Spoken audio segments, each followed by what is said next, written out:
السلام علیکم ورحمۃ اللہ وبرکاتہ۔ ایک نئی ویڈیو کے ساتھ میں پھر حاضر ہو چکا ہوں۔ آج کا ہمارا موضوع ہے کہ ایک ایسا عمل جو اللہ تعالیٰ کے نزدیک فرض نمازوں کے بعد، فرض روزوں کے بعد، فرض حج کے بعد، فرض زکوٰۃ کے بعد سب سے زیادہ پسندیدہ ترین ہے، اور وہ کون سا عمل ہے آج کی اس ویڈیو میں ہم جانیں گے انشاءاللہ عز و جل۔ حدیث پاک میں آپ کے سامنے پیش کرتا ہوں۔ حضرت ابو ذر رضی اللہ تعالیٰ عنہ اس حدیث پاک کے راوی ہیں، اور یہ حدیث پاک ابو داؤد شریف کے اندر موجود ہے۔ آپ روایت کرتے ہیں کہ ایک دفعہ حضور صلی اللہ تعالیٰ علیہ وسلم ہمارے پاس تشریف لائے۔ وہاں پہ کچھ صحابہ موجود تھے۔ میرے آقا صلی اللہ تعالیٰ علیہ وسلم نے صحابہ کرام رضوان اللہ تعالیٰ علیہم اجمعین سے ارشاد فرمایا، کیا تم جانتے ہو کہ کون سا ایسا عمل ہے جو اللہ تعالیٰ کو تمام اعمال سے زیادہ پسندیدہ ترین ہے، پسند ہے؟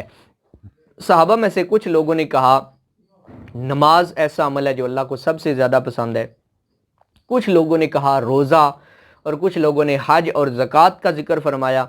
میرے آقا صلی اللہ تعالیٰ علیہ وآلہ وسلم نے ارشاد فرمایا، اللہ تعالیٰ کے نزدیک سب سے پسندیدہ ترین الحب فی اللہ والبغض فی اللہ، اللہ کے لیے کسی سے محبت کرنا اور اللہ کی رضا کے لیے ہی کسی سے دشمنی کرنا، یہ سب سے زیادہ پسندیدہ ترین عمل ہے۔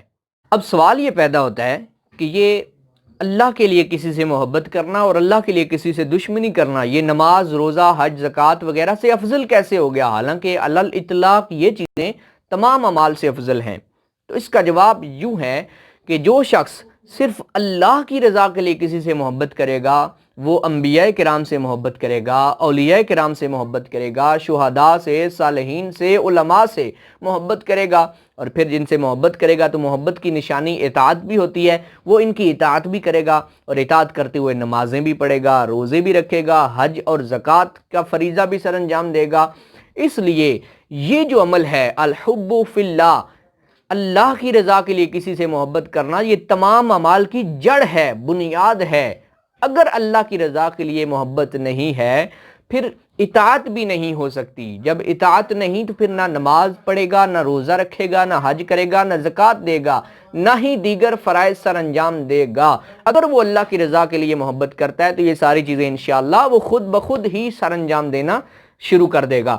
اور دوسری، اگر وہ اللہ کی رضا کے لیے کسی سے نفرت کرتا ہے تو وہ کسی عام مسلمانوں سے نفرت نہیں کرے گا، وہ دین کے دشمنوں سے دشمنی رکھے گا، کیونکہ حضور صلی اللہ تعالیٰ علیہ وسلم نے ارشاد فرمایا کہ اطاعت کا دار و مدار، جڑ اور بنیاد الحب للہ والبغض فی اللہ ہے، یعنی تمام اعمال کا دار و مدار صرف اللہ کی محبت ہے اور اللہ کی رضا کے لیے ہی کسی سے دشمنی رکھنا ہے۔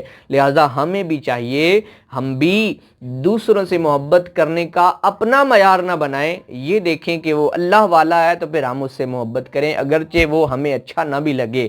اور اگر وہ اللہ کے بنائے ہوئے قانونوں کو توڑتا ہے، قوانین کو توڑ رہا ہے، حدیں پھلانگ رہا ہے، وہ ظاہر ہو رہا ہے، وہ دین سے نکلتا جا رہا ہے، تو پھر اگرچہ وہ ہمارا کتنا ہی پیارا نہ ہو، ہم نے اس سے محبت نہیں کرنی، اس سے دشمنی ہی کرنی ہے۔